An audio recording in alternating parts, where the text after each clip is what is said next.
E aí, nação, que vitória do Mengão! Flamengo colocou o Inter na roda. Flamengo 3, Inter 1. Em pleno Beira-Rio, nação. Flamengo não deu chance pro Inter. Era para ser mais.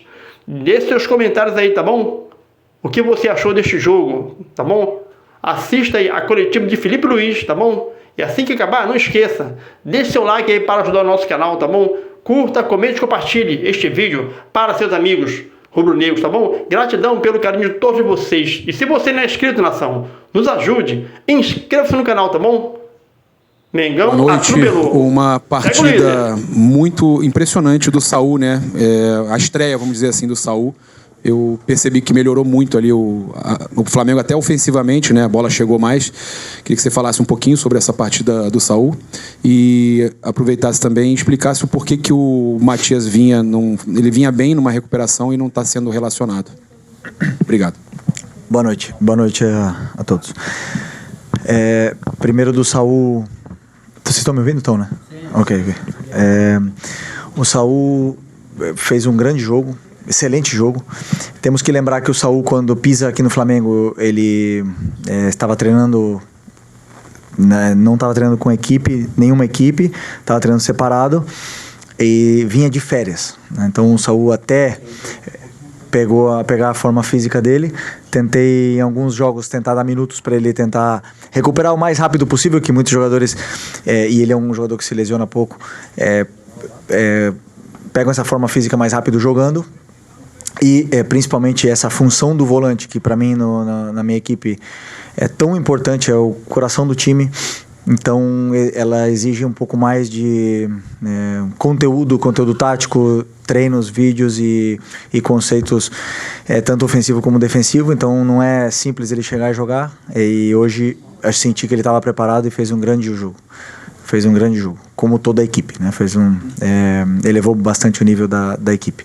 E o Vinha, simples, concorrência. Na verdade, temos aí o lateral que é titular da seleção brasileira, que é o Alexandro, que também vem muito bem. E tem o Ayrton, que foi o nosso melhor jogador do Mundial de Clubes. E que eu, sinceramente, para deixar um dos dois já é difícil, deixar o Vinha fora é muito mais complicado ainda, porque os três estão bem, mas só jogam. E eu já falei isso para vocês faz 2 meses atrás, né? Quando você tem muitos jogadores, o coração do treinador muitas vezes eu gosto de tê-los, mas o coração do treinador sofre, né? Não durmo bem, eu tenho que decidir pelos que começam, pelos que vão entrar, os que vão ficar no banco, as possíveis trocas, e muitas das vezes agora ele está ficando fora até mesmo pela lesão grave que ele teve e vem numa evolução. Mas ressaltar, o grandíssimo jogo outra vez do Ayrton e tá bonito de ver a disputa pela titularidade. Felipe, boa noite. Boa noite. O Inter hoje veio com um time alternativo, um titular só. O que tu viu de semelhança com o time titular e que tu pode levar para quarta-feira? Obrigado. Bom, tínhamos algumas informações aí que saíram na imprensa de que o Roger poderia optar por não colocar os principais jogadores, mas, se eu não me engano, 5 ou 6 desses jogadores que jogaram hoje foram titulares durante algum momento dessa temporada. São grandes jogadores, uma grande equipe. O ataque é um ataque muito perigoso, na qual nos criou muita dificuldade para poder defendê-los, né? Borré, eu joguei com ele, sei a qualidade que ele tem, um grande jogador. O Valência, um cara que já fez gol contra nós ano passado, muito difícil. O próprio Vitinho, é um jogador muito imponente num contra um, criou chances até de perigo. Mas o que eu percebo do jogo é que dá para ver o modelo do Roger muito, muito bem enraizado, independente do jogador que jogue, né? Então, independente dos nomes que jogassem, nós queríamos vir aqui ganhar e vamos pensar da mesma forma na quarta-feira. Temos que fazer um jogo perfeito para poder vencer outra vez.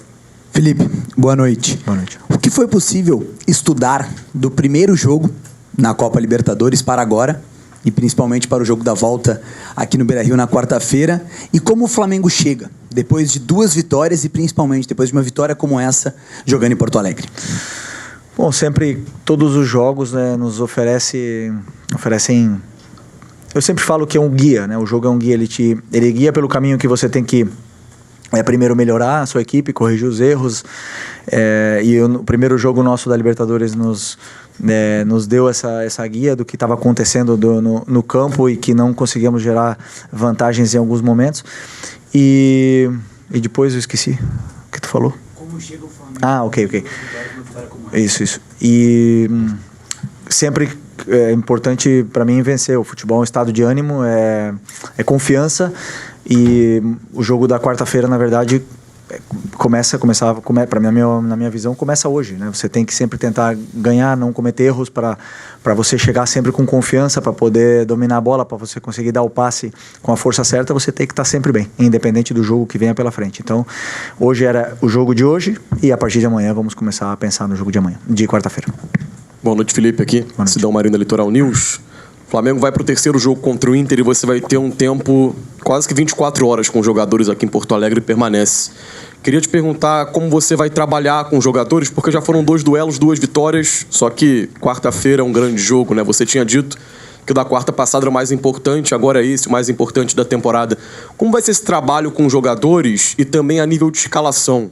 Porque o De La Cruz voltou hoje, né? Você tem o Saúl também presente dentro do meio de campo. O que o jogo de hoje te mostrou e como você vai trabalhar com os jogadores para manter esse nível e buscar a terceira vitória contra o Internacional? Obrigado.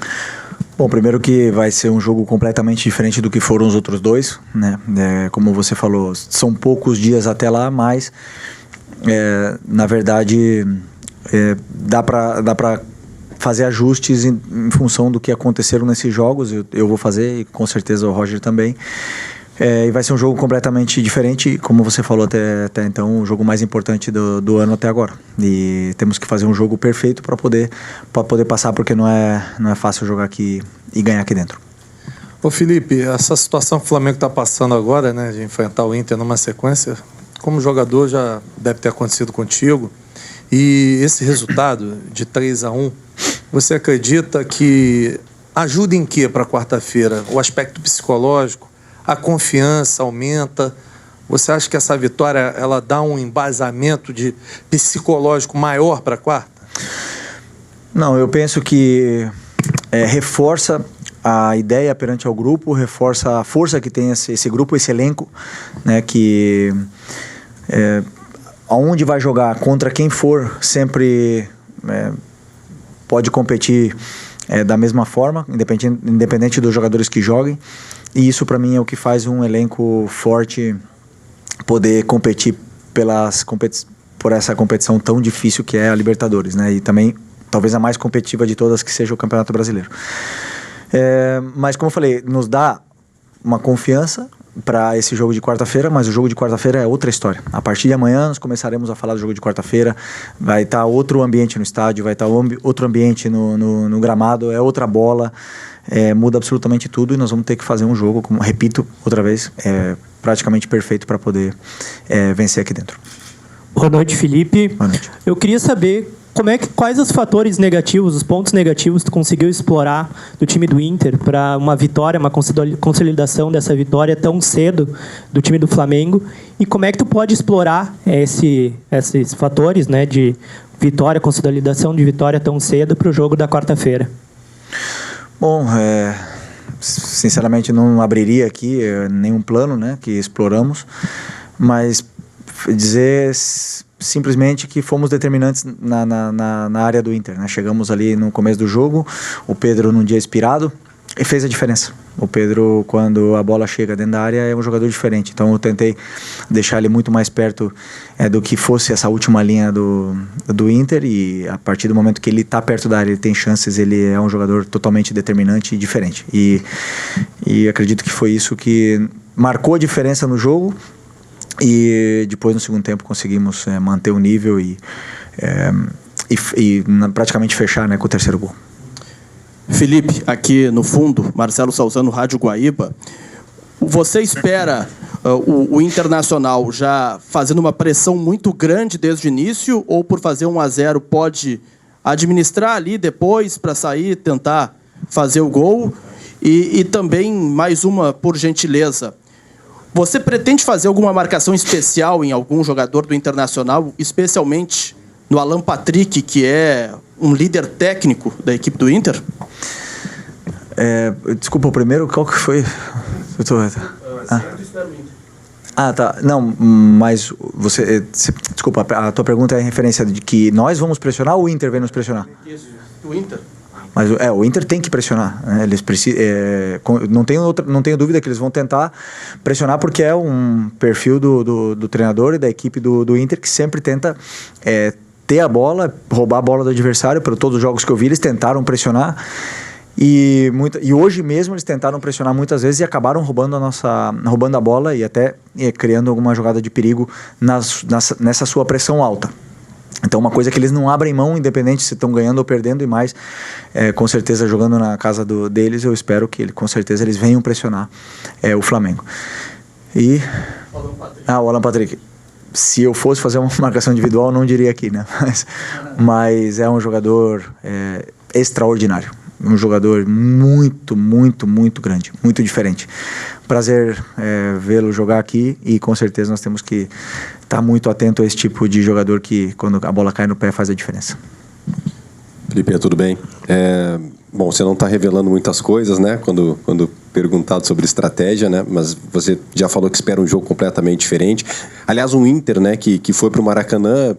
Aliás, como a maioria dos times não se atiram contra o Flamengo no Maracanã, até porque, né, loucura, o time do Flamengo é um time muito agressivo. O Inter teve uma postura um pouco mais defensiva, principalmente no primeiro tempo. Hoje, com o time reserva, então você já espera um Inter diferente, pressionando, como você falou. Mas e o Flamengo? Que repertório o Flamengo ainda tem? Né? Vai pro terceiro jogo contra o Inter, agora num jogo fora de casa, com vantagem. O que o Flamengo também pode apresentar diferente? Ou o Flamengo não precisa fazer nada diferente, segue fazendo o que está fazendo para conseguir a classificação? Sempre existem ajustes. Muitas vezes os analistas conseguem ver, né, esses ajustes que fazemos nesse nosso plano de jogo. Em cada jogo é uma história diferente. Mas se você vê o modelo do Flamengo, é sempre o mesmo, independente do adversário que jogamos. É tentar pressionar, tentar ter a bola, propor jogo, controlar o jogo e finalizar o máximo número de vezes no gol do adversário. Esse é o nosso princípio, e aí a parte tática depois, os ajustes, eles serão detalhes pequenos que ajustaremos. Felipe, aqui, boa noite. Felipe, uma situação que talvez tenha passado um pouco despercebido, você não trouxe nem o João Vitor, nem o Matheus Gonçalves para passar esses dias de treino aqui. Você teve uma conversa com o Pivete para liberá-los para treinar essa semana com o Sub-20, visando o jogo contra o Barcelona no sábado? E uma outra situação, se você pretende liberar o Wallace Yan para ir jogar no 20 nesse jogo tão difícil do Mundial de Clubes da categoria. Obrigado. Bom, falei com o João. O João, na verdade, o que está acontecendo com o João me deixa um pouco triste, né? Porque ele é o reserva imediato. Quando o Danilo estava machucado, ele é o reserva imediato do Léo Ortiz. E eu preciso dele. Eu precisava dele aqui nesse momento por se acontecesse alguma coisa. Como eu já falei para vocês, nós não temos jogos agora para colocar... vou dar minutos para ele poder se desenvolver, porque na verdade jogamos a vida cada final de semana. E infelizmente ele não teve tantos minutos nem aqui nem no Sub-20 durante esse período, né? E agora, com a volta do Danilo, me permitiu deixar ele descer novamente para ele poder ter minutos, para ele poder continuar se desenvolvendo e jogar esse jogo da final do Mundial Sub-20. E se a gente puder reforçar, né, esse jogo tão importante para o clube, é importante que se fale disso. E o Matheus da mesma forma, eu sinto que ele precisa jogar, ele precisa continuar se desenvolvendo. Muitas vezes ficar aqui só treinando, não entrar, deixa ele triste, deixa ele cabisbaixo e ele acaba não se desenvolvendo. Então sempre eu acredito que quanto mais minutos o jogador joga, independente de onde for, em que jogo for, ele vai se desenvolver mais e mais. Então espero que eles possam fazer um grande jogo nesse jogo contra o Barcelona, que o Flamengo possa ganhar. E o Wallace não, o Wallace vai ficar aqui comigo. Felipe, tudo bem? Boa noite. Gabriel Orfa, canal Paparazzo Rubro Negro, revista Placar. Felipe, hoje, como a gente falou, especialmente na primeira pergunta, a entrada do Saul no meio de campo parece que deu um pouco mais de volume nesse meio de campo, que hoje você só tem um desfalque, que é o Eric. E, ao menos até o momento que o Eric voltar, que é ser o único jogador no DM, você acha que você talvez tenha encontrado o meio campo ideal do Flamengo, com o Jorginho, Saul e Arrascaeta? E como que você vê também só ter um jogador no DM? Obrigado. Bom, o jogo, o campo que vai me falar, né? Quem que vai ser titular, vai estar disponível. Na verdade, nós temos o Eric, que deve voltar perto de outubro, que até então foi e continua sendo um pilar dessa equipe aqui. É um jogador muito importante pra gente. Temos o Nico, que, como eu falei também na entrevista pré-jogo, nesse primeiro semestre, foi o dono dessa posição, essa dupla de volante que nos deu tantas alegrias, e infelizmente os dois passaram por problemas agora, e o Nico já está voltando. Depois, com tantos jogos aqui no calendário brasileiro, vai dar para todos jogarem. E o importante é isso, que levem o nível e que compitam entre eles. Felipe, boa noite. Gilberto Júnior, do canal Flamelo. Queria te perguntar sobre a entrada do Danilo no lugar do Léo Ortiz. A gente sabe que é uma grande sequência da dupla, Léo Ortiz e Léo Pereira. Ele entra na vaga do Léo Ortiz. A minha pergunta é se o Léo Ortiz da dupla, né? Se o Léo Ortiz seria o mais com maior nível de cansaço com toda essa sequência de jogos. Bom, o Léo, obviamente que está com um número de jogos aí acumulado muito alto. É um jogador que tem um físico privilegiado, porque aguenta essa sequência, mas claro que o jogador com tantas viagens, com tantos jogos e com tanta exigência do modelo de jogo, acaba muitas vezes baixando um pouco a sua forma durante os 90 minutos, né? São detalhes que eu, como treinador, eu consigo notar bem, mas que essa volta do Danilo agora nos possibilita poder ir dando minutos para todos, também do Cleiton, né? Se em algum momento precisar, ele está aí à disposição, mas eu acredito sim que o Léo vem de uma sequência muito pesada, muito forte, porque o Léo ainda teve viagens com a seleção, então ele não teve em nenhum momento uma quebra que pudesse descansar corpo e mente, então essa volta do Danilo agora deu essa possibilidade de ele poder descansar um pouco. Felipe, Mauro Santana, do canal Mauro Santana, e torcedor, muitas vezes ele acaba cobrando pela boa apresentação que o Flamengo tem em parte do jogo ou em um tempo, que o Flamengo mantenha essa intensidade durante os 90 minutos e muitas vezes fica decepcionado quando o Flamengo cai um pouco do seu ritmo. E eu percebo pelo meu lado que você tenta fazer essa dosagem no sentido de fazer o time aprender a trabalhar com a temperatura do jogo, com as circunstâncias da partida, ou acelerar ou cadenciar o jogo. Como é que você trabalha dessa forma a equipe, de tentar educar os jogadores neste sentido, de acelerar ou cadenciar o jogo quando necessário e também lidar com essa pressão da torcida, que quer o time sempre insinuante, atuando em altíssima intensidade? Eu, como treinador, eu quero que seja um amasso os 90 minutos. Meu sonho seria ideal. Que o time não sofresse nenhum chute no gol e que desse 20 chutes no gol e que goleasse todo o jogo. Esse seria meu sonho. Mas isso não existe no futebol, né? Os jogadores, eles oscilam, eles cansam, eles passam por fases durante o jogo, eles ganham confiança, eles perdem confiança. O jogo, durante os 90 minutos, acontecem muitas coisas, mudanças de tática, de estratégia do treinador contrário.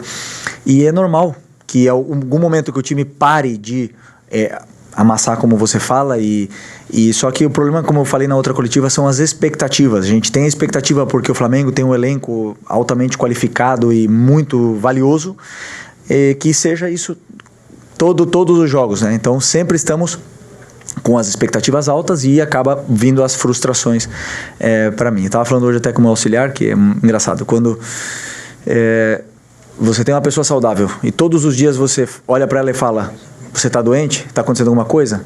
E você todo dia repete essa pergunta e várias pessoas diferentes repetem uma pergunta perguntando se essa pessoa está doente e na verdade ela está bem. E aí, no final ela vai achar que ela está doente, vai começar a fazer exames, vai começar a se olhar no espelho, e é um pouco isso que acontece com a gente aqui dentro. A gente está bem, sentimos que estamos bem, somos líderes do Brasileiro, ganhamos vários jogos, não sempre jogamos bem, mas o time está passando por essa temporada muito intensa, muito longa, de uma forma espetacular, mas sempre tem alguma coisa que apontam na nossa cara e digam: mas agora não está fazendo gol de bola rolando, agora só de escanteio. Mas agora foi só o Arrascaeta que fez gol, antes era todos os que faziam gol. E sempre tem alguma coisa, ou o time cria e não faz, ou não finaliza, ou não sei, que nos querem dizer que estamos doentes, mas na verdade o grupo está bem. Estamos bem, estamos num momento de muita pressão da temporada, de um momento determinante, como eu falei na outra coletiva, talvez no jogo mais importante do ano virá agora. E nós precisamos acreditar internamente que o que está sendo feito está sendo bem feito. Que as oscilações elas existem, mas que isso é o que nos tem que guiar, o que está sendo feito de dentro para fora e que essas cobranças que são normais, que não afetem o que está acontecendo aqui dentro. Professor, boa noite. Lucas Goulart da Rádio Galera. Você citou escanteio. Hoje o Flamengo não marcou gol de bola parada, mas aí eu gostaria de te perguntar qual a importância de ter um profissional dentro da sua comissão técnica trabalhando especificamente a bola parada e em que momento você identificou que precisaria desse profissional na sua comissão técnica para analisar a bola parada adversária, a sua própria bola parada e também desenvolver um repertório maior de bola parada, porque a gente sabe que é uma fase de jogo que é determinante dentro do jogo, né? Bom, primeiro eu não chego a todos os lados, né? Eu não consigo fazer tudo, eu preciso de ajuda, eu preciso de ajuda dos auxiliares, dos analistas, preciso de ajuda dos diretores, dos chefes de comunicação, eu preciso de ajuda de todos, porque o treinador tem muito trabalho e não chega a tudo. E a bola parada é uma delas, então... os auxiliares, no caso o Rodrigo, veio para somar, é um cara que o grupo respeita muito, entende que ele passou por todas essas situações, escuta ele, porque ele era um cara muito determinante e importante dentro da bola parada do que era quando ele jogava, e veio também elevar o nível, não só da bola parada, senão de todo um contexto de treinamento. E eu penso que cada auxiliar tem a sua função dentro da comissão e que eles ajudem o treinador da melhor forma possível para que tudo chegue da melhor forma para os jogadores. Felipe, professor, boa noite. Carlos Lacerda, Futebol e Resenha. Sobre uma questão que envolve agora o futebol em geral, né? Por exemplo, Inter e Flamengo, eles se enfrentam pela terceira vez em 8 dias. Veja bem, mas nem 10, né? Hoje, no lado do Internacional, você presenciou aí no Beira-Rio, uma pressão muito grande da torcida, em cima, inclusive, do próprio Roger, por ele ter escalado as reservas e até algum movimento aí já pedindo a saída do Roger. Mas você não acha que o futebol brasileiro, em especial o calendário brasileiro, ele é cruel com os clubes? Em especial clubes, por exemplo, que não têm um poder financeiro de Flamengo e Palmeiras. Você não acha que isso pode realmente, daqui a pouco, mudar? Não sei qual é o seu sentimento quanto a essa situação. Porque na quarta-feira, como você mesmo disse, vai ser um outro clima, né? Mas até lá a pressão vai ficar aí em função desse calendário muito recheado que o futebol brasileiro tem. Eu já falei nas outras coletivas que, na minha visão, é um privilégio você ter um calendário recheado. Isso quer dizer que você está vivo nas competições, que você disputa todas elas. E é um privilégio.